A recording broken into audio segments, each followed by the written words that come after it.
you all know who I am, and if you don't, oh my God, we got a problem. Houston, we have a problem. So for whatever, for some people that maybe don't know how I pronounce my name, it's Achim. But for you all, it's Akim. So I still good with hey you, whatever.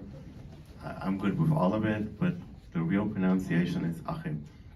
So I am not going to go first, even though I am first, but I'm going to go ahead and let my team go first and talk a little bit about themselves. But before I do that, I'm going to take just 4 timeouts, kind of. The first timeout is to talk about the people that are not here because they are helping other communities in need of. And the first one is DC. So DC, you all know, is the executive chef or the chef de cuisine of the Water's Edge. He's been here now almost 2 years, and he has come from sports entertainment. He is a Texan boy. He loves being here. Him and I go back to all the way 2006, so that's a very long time. We've worked in a couple of different places, US Open, couple of other locations besides that, Speedway, golf tournaments, whatever. So, but he is currently in Kansas City helping a community that just lost their executive chef, their sous chef, and their dining room, or their kitchen supervisor. So they have absolutely no kitchen support, and that community is almost as big as us, so they have about 500 people. And I was asked last minute, hey, can I help? I said, sure, we'll transfer his labor gladly there and let him support there to make sure that that community gets food. So that's what DC is doing. You all have missed Shane, or you haven't seen Shane. He did the same thing. He has been in Colorado helping because they lost a person like me and then their assistant like Crystal, and they didn't have a director, so he basically filled in for that for the time being. Him and I also go back quite a few years, all the way back to the 2010 at the AT&T Center, and then he was the suites manager and the Terrace restaurant supervisor, so he has quite a bit of experience, been around. He should be back by next Wednesday, hopefully. Then Thomas, he's currently off today because he's recovering, because he just underwent or supported a community here, Morningside in San Antonio. They didn't have an executive chef, so we helped out. So as you can see, we try to help other communities as well. Good thing about it is it's not a good thing. I mean, we help other communities. It doesn't cost the ARC anything. We transfer the labor, but it helps the other communities, and the chefs get experience to grow and become better leaders and learn more because they're helping in other places that have situations, and they can learn how to think faster on your foot, helping out and making sure that things go well in other communities. Sal has stepped up and tremendously. You all know Sal. He's has taken over Shane's opportunities, and was over in Lakeside to go ahead and make sure that went transitionless and smooth, and that went great actually. So that being said, those are the people that are not here that can introduce themselves. We'll go in the same order that we did yesterday, or I'll leave it up to you. Chef Jose, our executive chef, I'll give him the floor so he. Good morning, everybody. Well, my name is Jose Rivera. I'm actually the executive chef here at the Army Residence Community. Actually, my whole culinary started in Las Vegas, working for Station Casinos and going to school up there. Coming back to San Antonio, I actually ended up working for the Federal Reserve Bank. I was the chef there for a couple of years downtown here in San Antonio. And then I actually moved to sports and entertainment. with Levy Restaurants. Started at the arena when the arena was called SBC Center, then AT&T Center for the San Antonio Spurs. Being there, I was actually the senior executive chef. Was there 10 years with Levy. Every summer when basketball was actually was actually when there was no basketball, during the summer I would do a lot of traveling. So I did a lot of PGAs all over the country. Not only that, I did NASCAR, the U.S. Open and Flushing Meadows in New York. So I would feed thousands and thousands of people. So that gives me that was one of my challenges. You know, when I had a small crew, maybe of 6 people, and trying to feed 2,000 or 3,000 people. So that's a challenge for a chef sometimes. I second that. Then I ended up here at the Army Residence Community. Found myself happy with all my residents. Started at the bistro. A lot of great memories at the bistro. Yeah. A lot of great memories. I know that it's hard for me because there's a lot of new residents in the community that I really don't know by name. I seen faces, but not by name. And not only that, we've lost some of our residents. So it's kind of hard for us that I've been here for 15 years already. So here with the Army residents, and I'm glad. Like I said, I started at the bistro as a sous chef, worked my way up to Lakeside as the chef of cuisine for another 5 years. 5 years at the bistro, 5 years, and then I'm actually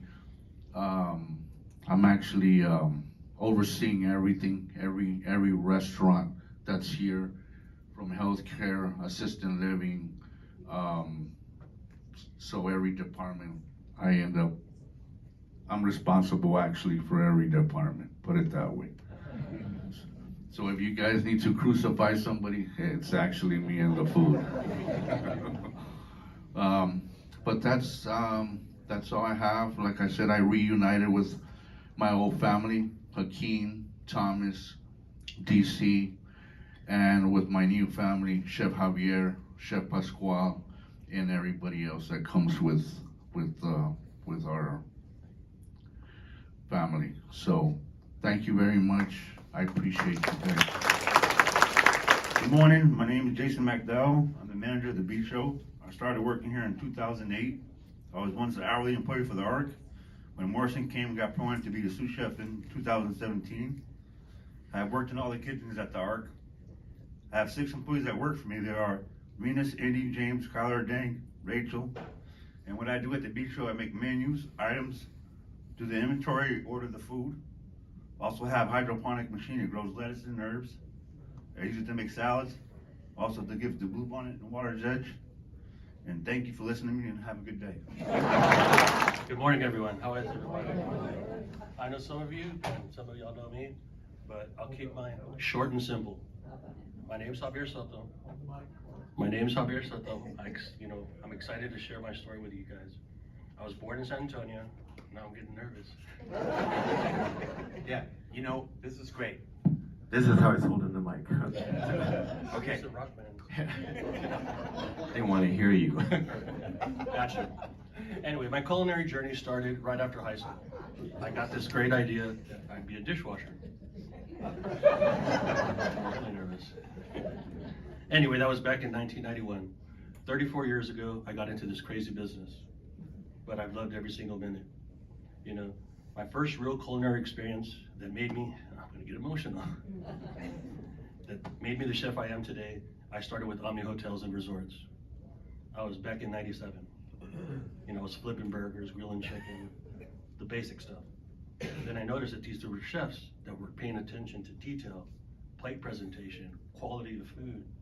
And I was intrigued, and then I got hooked. I said, you know what? I want to be one of them. So that was my real true kitchen experience. You know, so I got involved with the self-development program that, you know, it teaches yourself, it pushes yourself to become a chef with no culinary background.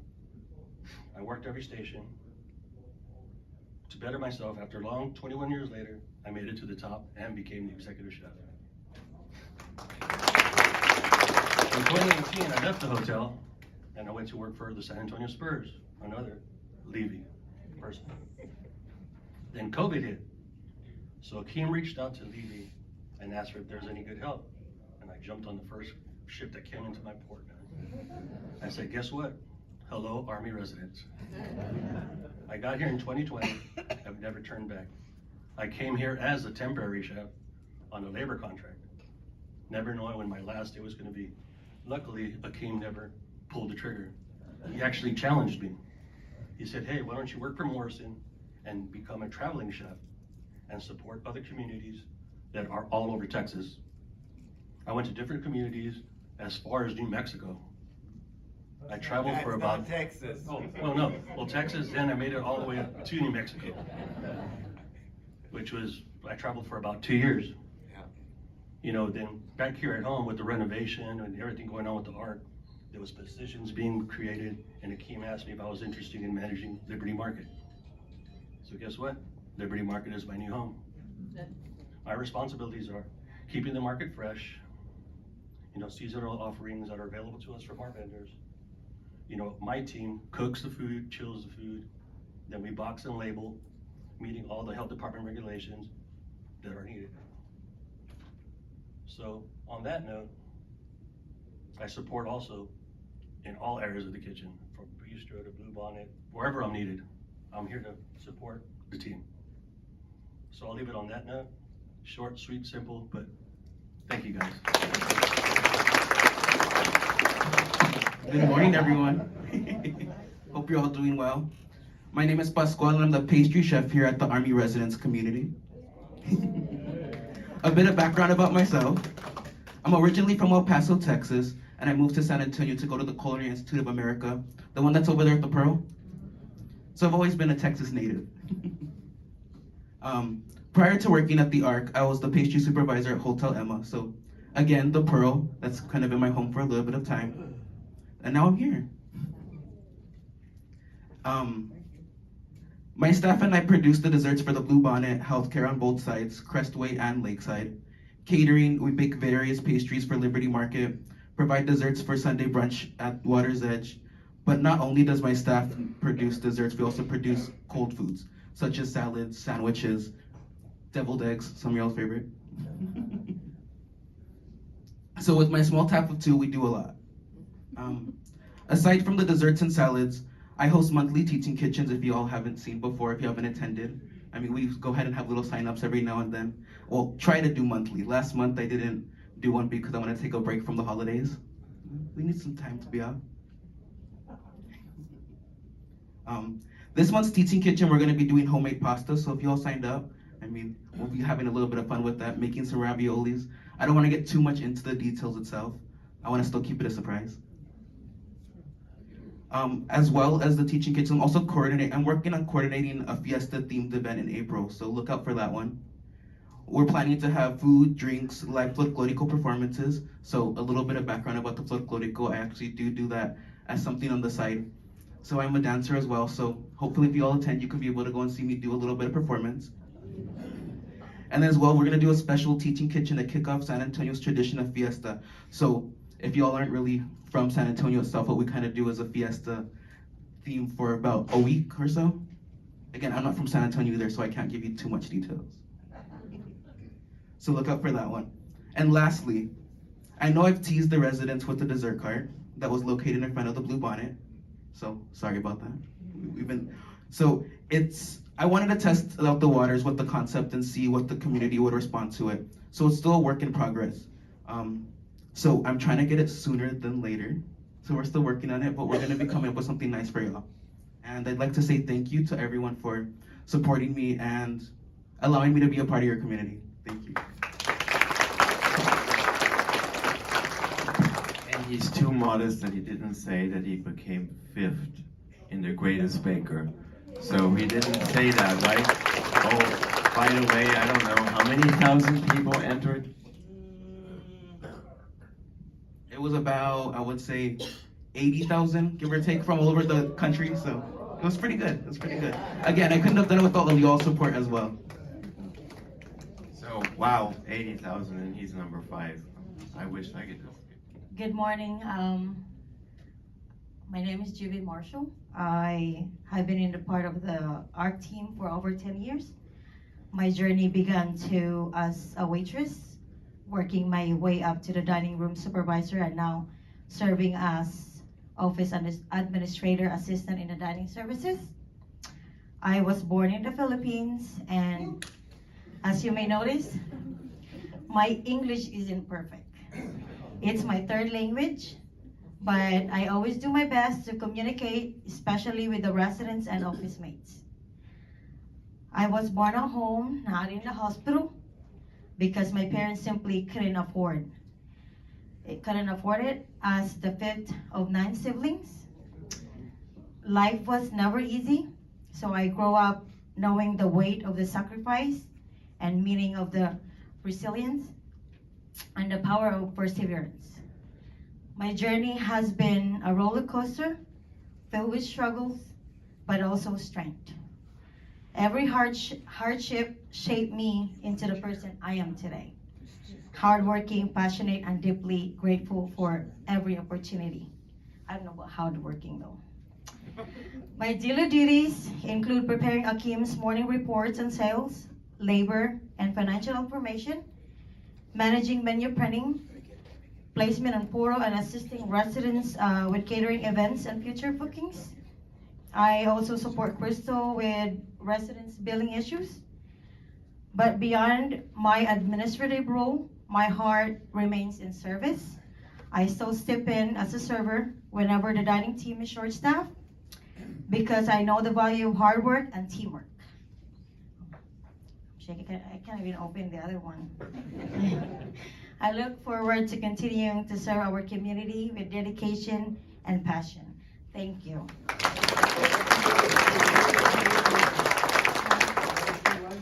Visayan and Tagalog. Yes. Is my English getting better? Thank you. Good morning, everybody. My name is Crystal Amandades. I am originally from Richlands, North Carolina. I am a military brat. Marines. My dad is a former Marine. I have been in San Antonio for the last 30 years. I actually just celebrated my 11th year at the ARC in January 2025. Overall, I have been working with Morrison for the total of 15 years. I started my career at Select Rehab in Stone Oak area as a Morrison employee. I started as a dietary aide and completed my time at the physical therapy rehab as a kitchen supervisor. Upon Select Rehab, we discovered the client wanted to go self-op in the food service department. That is when I was introduced to the ARC. And started my career as the administrative assistant for the last 9 years. And then I had this wonderful opportunity to be the assistant director of operations. I am now in my 2nd year in this role. I am the manager of the Bluebonnet Dining Room, and I have 30 employees under me. Between Shane and I, we have developed the training program for all new hires to ensure our team provides the ARC's community with the best customer service. I also assist managers with all tasks, examples, menu development, menu designing, and catering. I also assist residents with billing issues if they have any questions about their dining dollars and other issues our residents are experiencing with the dining service department. Thank you. You did wonderful. You did wonderful. That was awesome. So, come on, Marlene. I just don't need any introduction because she's awesome and everybody does know her as well. Go ahead. I'm winging it. I didn't provide a speech today, so we'll see how this goes. But funny enough, so I got selected to speak in today's dietitian in May. So you are helping me overcome my fear of public speaking and hyperspeed right now. It would have been better if I was prepared and brought something, but we'll see how it goes. My name is Arlena. You may know me as Arlie or Matt's sister. If you don't know, my brother is the facilities administrator, and I get that often when I'm walking through the hallways. I am a UTSA alumni, so I graduated with my bachelor's and master's from UTSA in nutrition and dietetic studies. My history with food started when I was way long ago, so my family has always been very influential with food. My mom is a great cook, my dad is a great cook. And then I struggled with an eating disorder when I was in middle school, so building that healthy relationship with food has really been a meaningful impact with myself. And then I want to spread that to others, so I want to help others build a nice healthy relationship with food. And I am a natural caretaker at heart. So through college, I did do nannying, caregiving for the elderly, and I fostered animals. And so just bridging that gap, or I guess combining my caretaker heart and then my love for food. So that's where I am today as a dietitian. I have a very dynamic role. So I am based in healthcare, so that's why I don't see everybody every single day in independent living. But I am a registered dietitian, a clinical dietitian, and a food service manager. I have a very large role. I assess, diagnose, and treat many health conditions. If you've gotten the privilege to work with me in healthcare, I try to give everybody that meaningful impact that they deserve. I deal with a lot of texture-modified diets and therapeutic diets. Everybody gets their individualized nutrition plan. I wish I could offer that for all of independent living. Unfortunately, I can't, but just me being me, I want to help everybody. So sometimes I do get phone calls my way, I get emails my way, and I do offer maybe a one-time visit or help with navigating the menus and dining service. So absolutely, I'm here to help you. And I do have a regional role, so I'm a regional clinical nutrition manager with Morrison Living. I help other communities, so I actually have 9 communities that I support with regulatory compliance. So of course I do that here. My role in dining management is regulatory compliance, to where I'm auditing, making sure that we have a safe and sanitary kitchen. But I do that in other communities too, so I get them prepared for their surveys. As you know, we do have that annual survey. Our healthcare facility is very regulated to make sure that we're taking good care of our residents and protecting their health and needs. But I have a training that I traveled to in a couple weeks. We had somebody have a fatal choking incident in another community, 2 communities actually, that I will be doing training in. So it's those regulatory standards that I do uphold. And I feel like that's the bulk of it. But I am here for you. I am here for our community and other communities. Akeem did want me to highlight some of my big things. So I had some, I guess it was 2 years ago, maybe a year ago, I had the Puree Championship. So I did win that. I am a very creative mind. She's way too modest. That was 625 communities, and she was #1. So I try to get in the kitchen. You know, I can't sit still and I can't sit on my computer all day. We have a lot of documentation to do in healthcare, so that's what I do most of my time. See my residents document, but I have to get myself moving, get myself in the kitchen. So I do occasionally prepare a pureed meal. We'll get to where we are doing it consistently, but some of you may have gotten to see those pureed meals, to where we use the spatula for spaghetti, and it does look like a real meal. So dignified dining is a big thing in healthcare. I do collaborate with other individuals. So we just celebrated Miss Post's 100th birthday this weekend. Pasquale and I collaborated, and we hand piped and made beautiful puree cakes for her and a couple friends to enjoy. We will get photos in. I do have a couple photos, but that was a very, very meaningful experience for her and her family. So it's those moments that matter. I feel like So I guess I mentioned the Puree Championship. I did get nominated for Women in Culinary with our community, and so I got additional training of building myself and being that leader. And that leads me to Delaney. So I do have a couple contracts. I have a contract with Baylor University and the Army and UTSA. So Delaney's my current dietetic intern. She has done clinical dietetics and food service management. That's what she's doing actually right now. So she gets to learn from me. I'm her mentor. I learn from her. So when I teach somebody, I feel like I learn more about myself every single day. And I guess I mentioned today's dietitian. How many have you done? I've mentored so many students. I don't even know if I can count. At least 15, maybe 20. And the really nice thing about it, I'm a little bit better on one-on-one than I am speaking. But I always get students wanting to come back, so they want to continue their experience with me. Delaney has 2 other students, Andrea and Michaela, so they're actually coming back for their staff relief. When they leave and do their food service management or clinical dietetics, they get the choice to come back to a community or hospital or any experience that they had to be almost that fully functioning dietitian. So I'll bring them back. I guess that's it. Success stories of some of those people So when I am a mentor and everything, I continue that mentorship. And so I have students reach out to me. I help them build like case studies or something.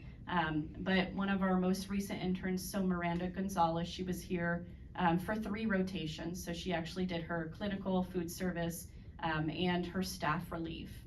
But she got hired at Blue Skies, and so she's doing amazing things over there as a dietitian. So they do big things after they leave us. Okay, I think. That's awesome. Way too modest, but she's great you can hear, right? All the things she has done. I'm so proud that she's a part of the team. Now I want to introduce somebody that nobody knows because y'all don't see him. And he really is in the background. But without this person, I can't do anything, right? Because he just makes it happen. He makes sure that we get all the food on time, that he fights with all the vendors when they say, nope, you can't have it today, it's not here, or when your bananas are brown, or when I can't get eggs, or, just keep on going, right? So he has a thick skin. When Cisco says, hey, I'm gonna come at 4 o'clock in the afternoon, well, there's nobody here to unload the 400 cases of Cisco product. Then he fights with them to make sure that they get it here on time. I'll let him talk. As you can tell, we're not all public speakers. I'm just as nervous as some of them, so if my voice starts crackling and I lose my train of thought. I was trying to write this big elaborate speech and it came out just to some bullet points that are all over jumbled on the page, so just bear with me. So my name's Adam Strother. I've actually been at the ARC for 21 years. A lot of people don't know that. So I started here as an hourly ARC employee for the first 10 years and worked along with Morrison for the last 12. 2 years ago, I became a Morrison employee. Right? They promoted me to a higher position to be able to do a lot more here. So during this entire time, I've got to see the expansion of the ARC. Believe it or not, where the Wellness Center used to be a tennis court. I don't know if any of you have been here that long to remember it, but yes. So from one kitchen in this high rise, we expanded to the Wellness Center Bistro and then Water's Edge. That was at the time when Morrison was hired on, as the expansion was so great that we needed the manpower to be able to handle that. So adding them to the ARC team was detrimental. We needed that to happen. The big infrastructure of Compass Community Living gives us the opportunity to branch out and find other avenues to get product in here. And as purchaser, that's my main focus to do here, is to get the best quality food at the best prices and deal with vendors to get all here. So I supply food to every kitchen. A lot of you might have seen me zooming around the hallways, carrying boxes of things, pushing carts. So me and my small team of 2 are tasked to get things to healthcare, get things to Water's Edge, get things to the bistro, all out of this one warehouse location that we've built with the new renovation. It's been very stressful, needless to say, with all the new changes, but I was fortunate enough to get to see it all happen from the beginning. So I guess I should have started with a little backstory about myself. I am also a military brat, Army. My parents were both Army. So I got to travel around when I was younger a lot. I was born in Nuremberg, Germany, traveled all over Europe in my teens. So that was a good experience. I started working at Jim's Restaurant when my parents retired here. That was my first culinary experience. I did that for about 2 years. And I think I got that 2-year itch of traveling around. So I decided to join the Air Force. So I did spend 6 years in that Air Force and had a great experience. Got to stay at Kadena Air Force Base in Japan, Okinawa. And that was a fun experience. Traveled around the entire Pacific. I worked on C-130s, so I got to travel with them and got to see Philippines, Juvinos, and Thailand, and it was just a wonderful experience that I got to do. After 6 years, I was ready to find a home, come closer back to family, and my brother was living here at the time, so I ended up getting out and staying here with him for a few years till he decided to move to Maine. he couldn't handle the heat anymore, and I tried to continue the aircraft path. I was a mechanic, as I said, so worked with L3 in Waco for a little while, worked with Boeing here in San Antonio, but being out on the flight line in 110-degree heat, I was kind of over it, you know? And my goal was to move up north a little further, but then I started to think, yeah, I remember being in Osan, Korea on the flight line when it was negative 20 degrees. I said, well, maybe that's not for me. So the ARC was really close to me at the time. I didn't expect to end up here, but I lived close and needed to fix my car because sure it sat in a garage for 6 years while I was overseas. So I was looking for just a place to come work. It was within walking distance, and I ended up here. And I mean, I stayed because I just really fell in love with this place. The community, all of you residents are family, all of the new family and old family, the people who've left, the people who are here now, really made it a home. So for the last 21 years, I've been here almost 22 and planted my roots here. And I mean, call it home, and it's really because of all of you. And you know, we're gonna fight like family sometimes. We're not always gonna get along, and I'm usually part of that firing squad with Akim, because as the purchaser, it's a difficult road, and I get blamed for a lot of things that aren't happening. You know? Not a locker room talk. Yeah. Part of my position here, though, is to, from the start of the day, usually at 6 o'clock in the morning, I know it upsets some people, but getting the trucks in, getting all the food into our dock here, and then getting it distributed to every area. Sometimes it takes a little longer than usual. Sometimes the trucks are a little late, and as Akeem said, I'm the one who has to yell at people at 6 in the morning. That's not a good feeling. But I don't want to get yelled at either, so we make it happen. And with my team, we distribute all the food, as I said, to every area of the ARC.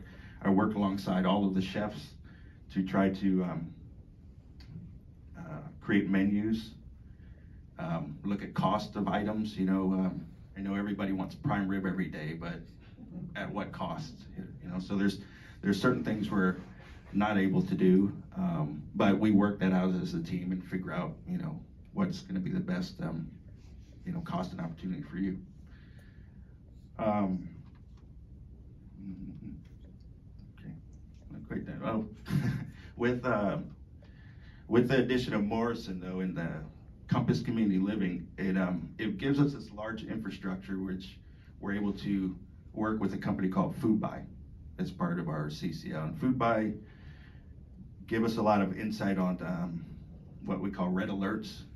There's a lot of recalls on items that are behind the scenes. A lot of people don't know about it. You'll see it once it gets to the news. We see it before that since we're purchasing items. Right now, I know eggs are a big hot topic. Big hot topic. The cost of eggs is going to skyrocket. And right now, shell eggs are a very hard commodity to come by. I understand you'll see them in the big box stores, but they're very limited to what they're getting. And, us being a high-risk population, we are required to use pasteurized eggs, which are even more limited to get. And that's what makes things a lot difficult for us. But we're working with Foodbuy and everyone else we can to get these products in for you. So I know. But having that larger infrastructure, like I said, having Morrison here with that larger infrastructure, it would have been almost impossible to do it without that. As this place has expanded, just internal with the ARC, it was really too much to handle. But I did get to see it from the beginning, so I've seen every struggle throughout renovations and all of it. But I think that's probably all I have. If you guys ever wanted to take a tour of the warehouse area and anything like that, we could definitely make that happen. If you'd like to see what we do behind the scenes, because I know a lot of people, you probably see me in hallways, but you don't really know what I do other than what I've just explained. You can see it. It's interesting. But I thank you guys, and once again, I've been here this long. It's because of all of you. I mean, this is family. I feel like a family. It made me want to plant my roots here in San Antonio. And, thank you. Adam, and I know he has one of the most difficult jobs because it's generally always the one that gets the crap, and people yell and scream and I don't have the product, or we ran out, or why did we run out, or whatever. But Chef had to leave because, life goes on in dining. Guess what? The health department just walked in. And they're gonna want to see all dining areas right now, as we speak. So Chef is walking them, and maybe Adam needs to go too, I don't know, because he is the second hand to this. But they're gonna want to go see Water's Edge Bistro, the main kitchen. I don't know about healthcare, but definitely that was unexpected, but we live the unexpectancy here. So a little bit about myself. Most of you heard the story. I am a military brat as well. I was born in Boston. I don't think I have that accent, but grew up in Germany. Came here in '91 because my brother was stationed here, and that was the closest way to come to the United States because I worked as a civil service employee in Europe, and when the wall came down in '91, all the military went away, or most of it. So I came here from real quick owning my own restaurant, Crystal Steakhouse. That was prior to that Crystal Baking Company, to being a regional manager for Valley Ranch Steakhouse, 10 restaurants, to join the Levy team, right? Being with Compass since 2006, I spent my 19th year with them, or just past my 19th year with them. 9 years of that, I am here at the ARC, 10 years with Levy all over the country, from Kansas City to Spurs, whatever. That's just to keep it short. So most of you know my heart is here. I love it. It's the opportunity of my lifetime. It's great being able to make people happy. It is also much harder to make people happy that you live with every day versus being in a restaurant. It is easy, right? I see you today and then I probably won't see you for 6 months. So that's easy, right? It is not easy, and I'll be the first one to admit, to have 620, 650, 607, what? 680. Okay, I have 680 bosses. I don't know about you. That is hard. Anyone who wants to try?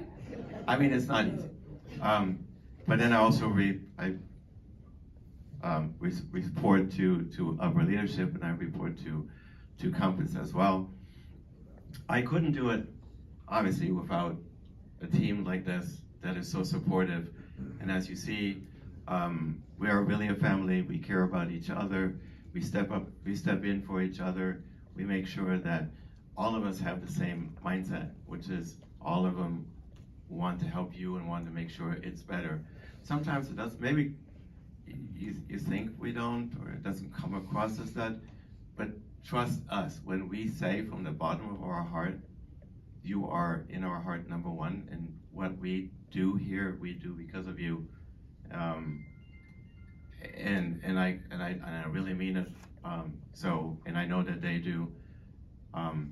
With that being said, to be respectful so that you can have a few minutes of questions, I'll better just sip that, you know what, and we have with that 15 minutes, and right? Well, we've always heard that Morrison works on 3 levels of food, you know, inexpensive, medium, and expensive. Where do we fall in all of that? So I've never heard that. This is a first. I don't hear medium or high or whatever. What I can tell you is, I get a budget. The budget comes from Gordon, and I never hit that budget, or I am very close on always over that budget. Some of it has directly to do with the pricing of items that I have no control over. When eggs go from $3 to $9 a dozen, when ground beef goes up by 27%, bacon by 9%, I don't have control over those items, yet it comes off that same budget. So no, there is not a low, medium, high. There is a budget. I make a menu. We cost the menu out. We try to be fiduciary responsible towards you, which means, yeah, I'd like to sell prime beef all the time at $40 a pound. I'll blow that budget quicker, and then you would not be happy with me because that costs more money, and then that becomes a problem. But short answer is, I don't deal with a low, medium, high. I cost out a budget. I listen to the residents, from people that want smash burgers to people that want protein, animal-free protein, healthy items to more vegetable salads. Whatever it is, if I don't do it this month or next month, I will listen and it will happen, right? It just has to all fall into that budget. Yes, ma'am, I'm sorry I had to wait. I just have a comment. We are like 99% purchasers of grab and go. And I just have to say, I love it. Now, I will say that we do have our own condiments and spice, and I always use the oven to reheat. And it's excellent. It's just like having fresh food. Well, it is fresh anyway, but You have no idea how much goosebumps and hairs are sticking off my arm right now, because I'm excited to hear that, you know, somebody actually likes it so much. Yes, if you put it in the oven, it's the best way to reheat. No, if you put it in the microwave, you ruin the food. Yes, please add salt and pepper, because we don't put salt on the food, or most of it, because that is the biggest complaint I get. Oh, the food is too salty. So we try to keep it off, right? But thank you so very much. Appreciate that. I'd love to hear that. Yes? Good morning. Hi. Could you please explain institutional quality food, the category as it exists as So- purchasers, number one, and then number two, could you please explain or describe how many of our items on the menu are scratch-made versus prepackaged? Okay, so institutional food. I don't like that saying. When I got here, one of the first things I said is we're not making institutional food. It's the lowest of the lowest. It's just you meet a standard, and it's most of the time bulk made, and it's most of the time just less expensive items made tasty with as much protein and fat and items that it needs to have to meet the standard. We try to be above that. Therefore, we try to make 99%, and I really mean it, 99% of all our food is scratch made. Yes, you will find occasionally an item that is not scratch made, okay? But I'm telling you, salad dressings, all the different kind of salads, that's why the Blue Bonnet, everything that you can see in there is scratch made. This guy and Thomas, who's not here, and Pasquale, they literally pre-prep the food in the morning and then are ready for you throughout the day. That's why reservations are kind of helpful, because we only make what we think we will need that day to reduce cost, not to save on quality, but to reduce cost on waste, so that we don't waste that much product for the next day, and therefore we can continue doing items from scratch. But everything. Well, the reason for my question is that in the Compass literature and Morrison Living, they describe their institutional services, which the art Correct. falls There into. are some homes or facilities that are strictly nursing home. They don't have independent living, and because they don't have independent living, they have more nursing facilities or healthcare. There's nothing wrong with making institutional food. I just don't want to. I feel more dignified of making food for you that is more palatable, more fun, more exciting. Just because I'm getting older doesn't mean I always want to eat a beef stew or something like that, right? I mean, it's what they consider other communities that are not at that certain level of standard, or it is sad to say, but there are communities that do not have a kind of financial food budget that I have. And they are forced to do an institutional food. It's not that they want to, they don't have the alternative. So thank you, Gordon. I don't ever have to worry about that, right? And that makes a big difference. I wasn't sure what our contract stipulated. No, the contract stipulates whatever I can make to make that budget. Well, yeah, that is the contract. Thank you. You're welcome. Anybody else? This has been a great presentation today and getting to know the behind the scenes staff. Thank you so very much. For that. In the early infancy of the Liberty Market, we had been advised that we could go in and buy like a fresh bell pepper, a raw potato, some tomatoes. Is that ever going to be a reality? Yes, and yes. The goal is to get to that, and I really would love to, okay? We just have to figure out a way. How do I sell this? Do I sell it by pound, everything by the ounces? Do I sell it by the each? That's been our toughest part, and getting the commitment from our vendors, right? That if I'm going to put a certain vegetable out there or certain items, am I going to get this always? Am I going to get the same quality, A quality? Because I surely can put out bell peppers, but even bell peppers are based on A, B, C, D, right? So can I always get the A quality because it goes for resale when I can buy a D quality that is still good, it just doesn't look nice, right? It just has a whole bunch of whatever. Won't look good, but tastes the same, but that's not the A quality. But can they guarantee me this? That's been the challenge. And right now, with all these issues going on as far as where the product is coming from, what part of the country, what country it's coming from, it's been a challenge for them to guarantee us consistently the same.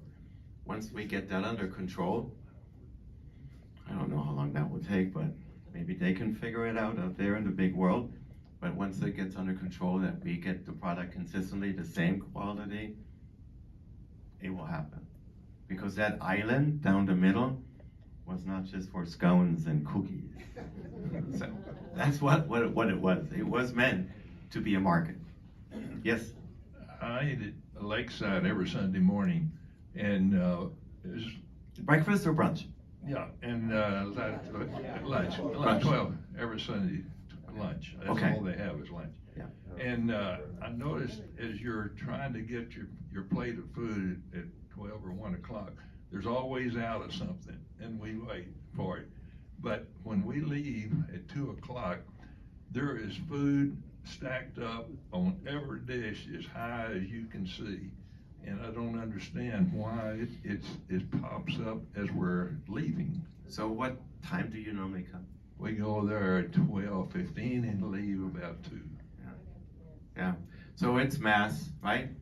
It's church lets out, and that's when Water's Edge gets hit, right?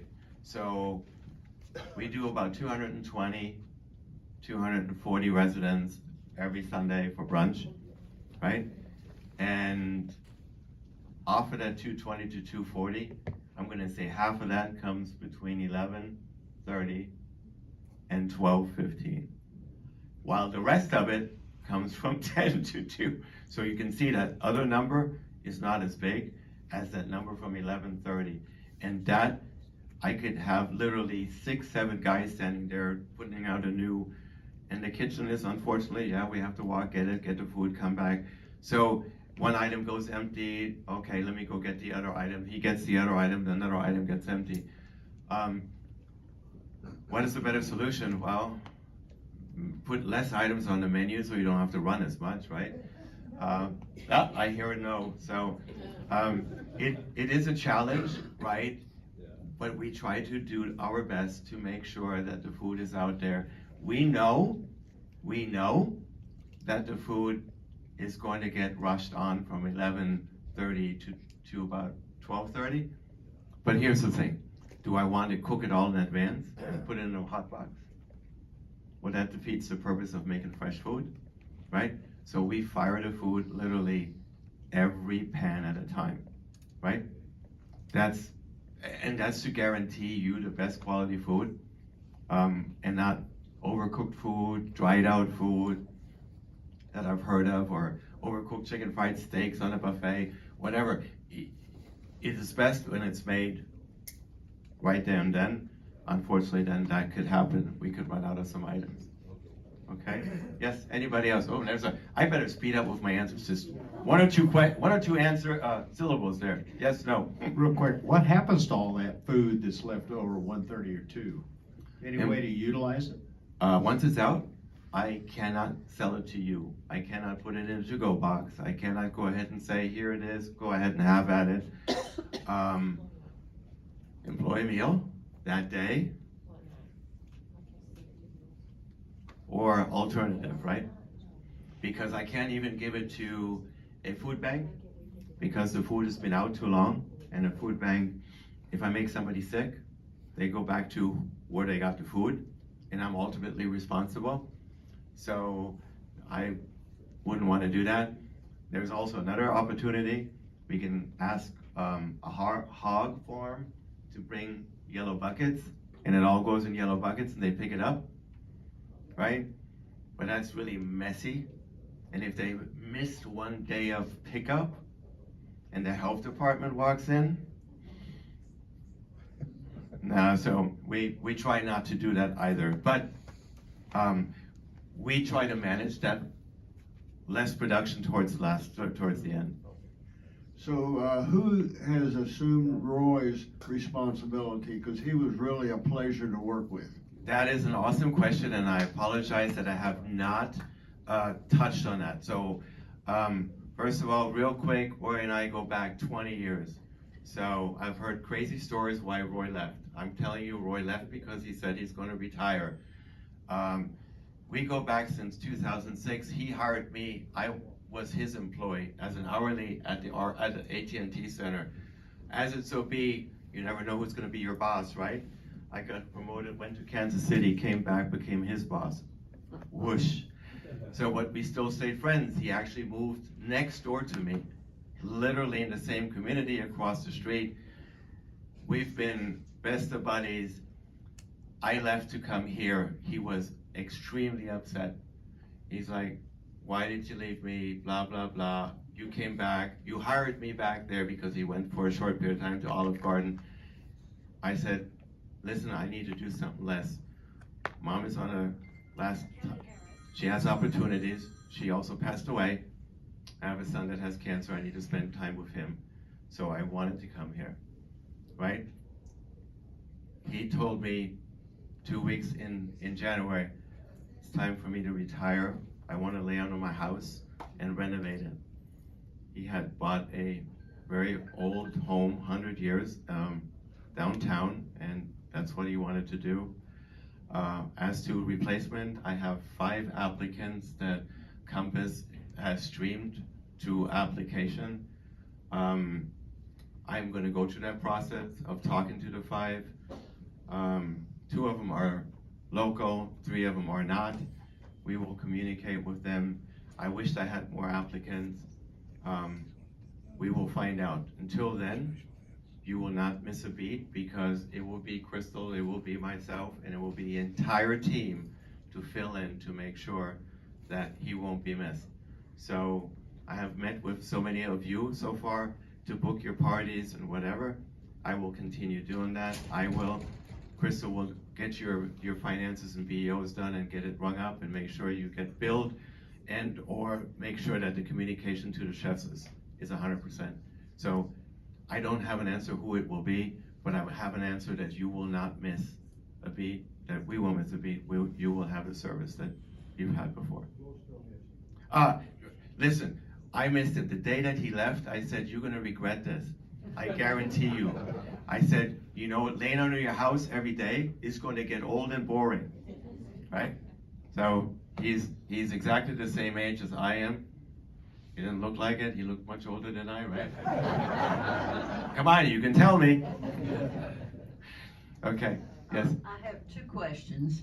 How many different kitchens are there for these dining rooms here in this building? So there, in this building is 1 kitchen, but it's very big, right? It is split up into 2 kitchens, separate. One is called the Finishing Expo Kitchen. One is the Prep Kitchen. But the Prep Kitchen itself is divided in different areas. One is called the Bakery. It is totally a bakery. One is healthcare, which is totally healthcare. And then there's one is Liberty Market, which they have to unfortunately share with everybody else, which makes it a little challenge in the mornings when there's food everywhere, right? And and then there's obviously the bistro and Water's Edge has their own kitchen. And then healthcares have their own kitchens, and assisted living has their own kitchen as well. On the other side, healthcare doesn't have their own kitchen. They are tied in with Water's Edge. Okay. The other one is about that chimney and when it's going to get done. That chimney. So that chimney, I love it. So that Better Hood, hopefully, I am confident that by the end of March, we will be 100% in operations. I don't have any other answer for you with that. I always like to say I make food, and I have 2 left hands, right? I don't know how to go and build chimneys, so I will do whatever I can to push, obviously, them to expedite it. Yeah. Does anybody have any other questions? Plans to go ahead and fix the problem between the going into where the service area is from the kitchen? The old door, door, you're gonna put a window there or some kind of a light that you can push with your elbow so that you know somebody's coming through? So, I was going to get, is there any solution of, taking out that door by the kitchen so that we don't have to say, we could use the word caution or whatever, but we're using the word door so that people, there's a little window, but if, unfortunately, you walk out, you don't see somebody coming, they have a handful of food in their whoosh, right? Here goes all the china, or food if you're going out with food. The only way to do this is to take that door out and make it all a plexiglass door, which means from top to bottom, you can see that you can see through and not just through a tiny little window like that, like in an airplane. That's one solution. The other solution is to hang up a whole bunch of alcove or the circular mirrors around, and that would be helpful. I'll talk to James and see what we can do. Right? Yeah. Anybody else? No? Well, I want to say thank you so very much that you gave me the time to go ahead and speak to you and about our opportunities, and you got to know the team in detail versus just always knowing them in the back of the house or back there. So thank you so very much.